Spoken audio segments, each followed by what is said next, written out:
Welcome to the Canadian Charity Law Podcast, where we tackle the sometimes head-scratching world of charity law in Canada, so you can focus on the heartwarming stuff. Brought to you by the bright minds at B.I.G. Charity Law Group, the charity lawyers who believe navigating regulations shouldn't feel like a complicated puzzle. We'll shine a light on everything from getting registered to smart fundraising and happy governance. Whether you're just starting out, looking to start a charity, nonprofit, or foundation, or looking to level up your charity game, we're here to bring clarity and maybe a chuckle or two. Ready to make an impact without the legal headaches?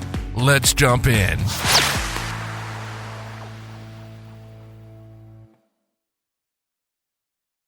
Welcome back to the Deep Dive.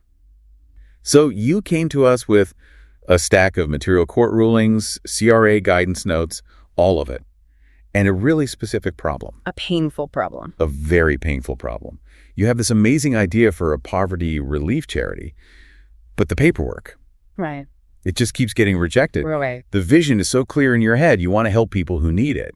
But then you hit the regulatory language, and it feels like trying to navigate a maze blindfolded. Oh, absolutely. Every comma feels like a trap. It does. So our mission today is to cut right through that. We're going to pull out the key legal logic, find the most common tripwires, and help you get that knowledge you need to avoid the frustration. Exactly. And the thing is, the problem usually isn't the idea. Not at all. It's just a lack of precision in the application itself. Okay. We've gone through all these sources, and honestly, the rejections almost always fall into one of, say, three areas. First, a misunderstanding of what poverty legally is. Second, weak methods for actually picking who you're going to help. And third, maybe this is surprising, providing benefits that are seen as a bit too generous. We're going to unpack 8 specific points that trip people up. Okay, let's do it. And let's start with the one that I think just confuses everyone. It seems to fly in the face of common sense. Yeah, I know which one you mean. The distinction between preventing poverty and relieving it. This is where so many applications go sideways right from the start. It is a total head-scratcher because, any rational person thinks prevention is better than a cure, right? Of course. But in the very, very specific world of charity law for poverty relief, prevention, it usually doesn't count. Wow. If your stated purpose is relief, your beneficiaries have to be demonstrably experiencing poverty right now. Right now. Prevention, something like offering financial literacy classes to middle-income families so they never get into trouble. That's generally not poverty relief. That kind of thing has to fit somewhere else, maybe advancement of education, which has its own set of rules. Okay, I have to push back a little there because that feels incredibly restrictive. Let's say I run a shelter, I'm feeding people. That's relief, I get it. Clear relief. But then I also offer them, say, bus fare to get to a job interview. That bus fare is designed to prevent them from coming back to my shelter. Good question. Does that one small act of prevention suddenly torpedo my whole application? That's an excellent, really practical question. And it comes down to one key word: primary. What is your primary purpose? Oh, okay. If your primary purpose is clearly relief, the food, the shelter, the immediate aid, then something like bus fare is seen as a secondary or incidental benefit. It supports the main goal. So it's okay in that context? It is. But if your entire organization was just about bus fare and job training and you opened it up to anyone who's underemployed, even if they could still pay their rent, Then you've crossed the line. then you've crossed the line. The law wants the aid targeted directly at people who are, currently poor. So it's less about the type of help and more about the proven status of the person getting it. Yeah. Exactly. A job skills program for unemployed CEOs on severance. Not charity. Nope. The exact same program for people sleeping in their car. Absolutely charity. That is precisely it. The recipient's current condition is what matters. If your goal is poverty relief, you have to prove they are experiencing poverty. That sets us up perfectly for the next big hurdle then. Mistake number 2. Defining who is poor. You see people using vague language like, "We help people in need of financial assistance." Why is that phrase an application killer? Because legally, that phrase is almost meaningless. The courts are worried about public trust. If the language is that broad, it could technically allow the charity to help people who are not, by any reasonable standard, poor. I see. The classic example they use is the millionaire in a really messy, expensive divorce. Right. I mean, they're in financial need, sure, but they're clearly not poor. The courts are very clear that poverty isn't about, being totally destitute or just having a temporary cash flow problem. So, what's the definition we have to use? The legal definition, the one you have to stick to, says a person is poor if they can't get the basic necessities of life and simple amenities That allow for a modest but adequate standard of living. You got it. You have to show that your group fits that description. Using words like needy or disadvantaged or persons experiencing poverty, that signals you understand the legal line. Which brings us right to mistake number 3, which can be surprisingly tricky. Getting too generous. The whole idea of adequate, not abundant. Yes. What happens when your good intentions lead you to provide what the CRA calls a non-incidental private benefit? This is where public perception really comes into it. And it's also about understanding what counts as a basic necessity today. For instance, the sources are now pretty clear that things like internet access, a working fridge, public transport, those are now seen as basic. Right, you can't function without them. Exactly. So a charity providing those is fine. The trouble starts when the benefit is so big that it gives the person a standard of living way beyond modest and adequate. It starts to look less like charity. And more like private enrichment. That's the non-incidental private benefit. Give us the contrast example, the one that makes this rule really stick. Okay, transportation, let's use that. You provide a reliable, safe, used car to someone who needs it to get to their new job. Makes sense. That is absolutely adequate. It's charitable. It helps them get a modest standard of living. Okay. Now, what if instead you give that same person a brand new, top-of-the-line luxury SUV, a $90,000 vehicle? Okay, I see where this is going. You're now providing them with way more than they need for a modest life.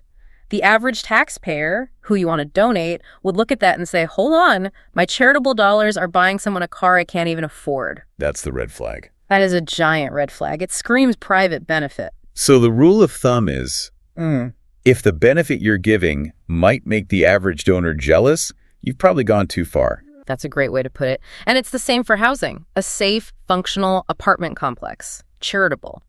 Luxury condos with a rooftop pool and a concierge. That's abundance, not adequacy. And that puts your charity status at risk. Okay, so we've covered the definitions. Let's switch to the administrative side. A perfect purpose is useless if you can't prove you're actually doing it. This is mistake number 4, not having a real system to figure out who is poor. This is maybe the single biggest failure point, especially for smaller, really passionate groups. What do they write? They write something like, we'll just know who needs help. And that is a guaranteed rejection. For the CRA, your word just isn't enough. They need proof, auditable proof. Always. Now, if you're giving out single low-value things, a meal, a winter coat, the screening can be pretty minimal. But for an ongoing program, or if you're giving out expensive items, defined selection criteria are mandatory. So what counts as a criterion that the regulators will actually respect? You need objective standards. The best way is to lean on government poverty indicators. Like LICO. Exactly, the low-income cutoffs. That measures the income level where a family has to spend way too much of their budget on just the basics. Or you can use the market basket measure, the MBM. Right. If your application process collects real, verifiable data, household income, number of kids, assets, job status, and you compare that against a standard like LICO or MBM, you're on solid ground. We trust our gut. Huh. That just doesn't work here. And that leads right into mistake number 8. Bad record keeping. Everyone knows you have to keep receipts. But you're saying that's just the bare minimum. Oh, it's just the start. It's not about receipts for your expenses. It's about documenting the entire charitable transaction. Think of it like a 4-step trail that an auditor can follow. Okay, what are the 4 steps? First, you document your selection criteria. What's the rule? Second, you document how you applied that rule to a specific person. Their financials show they're 15% below LICO. Got it. Third, you document the benefit you gave them. 3 months of subsidized rent, whatever it is. And fourth, you document that the money was spent exactly for that purpose. So for a laptop for a student, the trail isn't just the Best Buy receipt. No. It's the student's application showing they met the income standard, the internal note approving it for their education, and then the receipt. Exactly right. The goal is to prove without any doubt that every dollar went to someone who legally qualified as poor under your own defined rules. That's how the CRA ensures you're operating for charity, not for some accidental private benefit. All right, let's talk about the tricky exceptions, because these trip people up all the time. Mistake number 5, messing up the poor relations exception. This is the rule that lets you help poor members of a specific group, like a family, even if it's not the general public. Where's the line? The line is between a category and a list. It's a really crucial distinction. A category versus a list. You can help a category of people who are connected by some kind of tie, as long as that group is sort of open-ended. For example, poor former employees of XYZ Corporation, people come and go. The ARP is ongoing. Friends. Where you fail is when you try to help a closed, specific list of named people, like, we're here to help John Smith and Mary Jones, who used to work at XYZ, and also my nephew Billy. Right. You can't use this exception to basically funnel a predetermined gift to a handful of people you already know.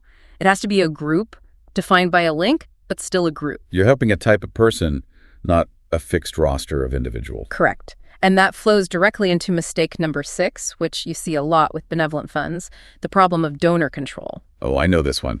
A donor knows someone who's struggling, they want to help, and they figure they can get a tax receipt by routing it through a charity. And the principle here is so simple. The charity must have the final say, always. Let's use an example. Okay. The wrong way. A donor gives $5,000 and says, this is to help Sarah Johnson pay her rent. Right. Very specific. That's legally a personal gift to Sarah. The charity is just a middleman. No tax receipt, not a charitable donation, because the charity had zero control. So what's the right way? The right way. The donor gives $5,000 earmarked for, say, housing assistance for single mothers experiencing poverty. A general category. A general category. And then the charity uses its own criteria, the LICO data, all that stuff we talked about, to decide who gets help. Maybe that's Sarah Johnson, maybe not. The point is the charity decides, not the donor. It all comes back to that administrative control. The charity has to be the one making the call. Every time. Okay, last one. Mistake number 7. Arbitrary restrictions. When is it okay to limit who you help, and when does that limitation just get your application thrown out? Restrictions are fine. They're perfectly fine as long as they're relevant to your charitable purpose. For example? Helping refugees experiencing poverty or seniors experiencing poverty. That's okay, especially if your services are tailored, like culturally specific support for refugees or medical care for seniors. The restriction actually helps you do the charity part better. So where does it become arbitrary? It's arbitrary when it's based on personal preference, things that have nothing to do with the need. If you restrict your help to only people from my hometown, or worse, only people who share my specific religious views, It's a problem. that's a huge problem. It's seen as serving a private interest, not a public one. And that will get you rejected. So the test is, does the restriction help us deliver the service more effectively, or does it just narrow the pool to people the founders happen to like? That's it, exactly. Relevance is everything. So after all that, what does this mean for you, the person listening who's just trying to do some good in the world? We've covered 8 different ways a great application can get shot down. We have. And the big takeaway for me is that your passion has to be matched, step for step, with administrative precision. Yes. You have to define poverty with measurable standards, provide modest benefits, not luxury ones, and document every single step of your selection process. You know, most rejections are totally fixable. They're drafting issues. They aren't a failure of heart. They're a failure to translate that good intention into the rigor that the law requires. And a little bit of knowledge up front saves a lot of pain later. It saves massive frustration and months of reapplying. And just understanding the rules around things like LICO, MBM, and donor control before you even start writing is huge. Absolutely. And, you know, if we look at the bigger picture here, charity law now says things like reliable internet and public transport are basic necessities for a modest standard of living. Which is a big shift from, say, 30 years ago. A huge shift. And that raises a really interesting question for you to think about. What older amenities, what things we take for granted now, will the law decide are no longer adequate in the future? And how fast will organizations have to adapt to that constantly evolving definition of poverty? That's something to chew on as you continue your own learning journey. Thanks for spending some quality time with the Canadian Charity Law Podcast. Brought to you with a smile by the team at B.I.G. Charity Law Group. We're genuinely excited about the amazing work you do and are here to make the legal side of things a breeze, or at least a gentle breeze. If you're looking for legal guidance that's both insightful and approachable, swing by CharityLawGroup.ca Discover how our positive attitude and deep knowledge can help your organization thrive and make an even bigger difference. Don't let legalities dim your charitable sparkle. Connect with the cheerful experts at B.I.G. Charity Law Group at charitylawgroup.ca. We promise it won't be taxing. See you next time.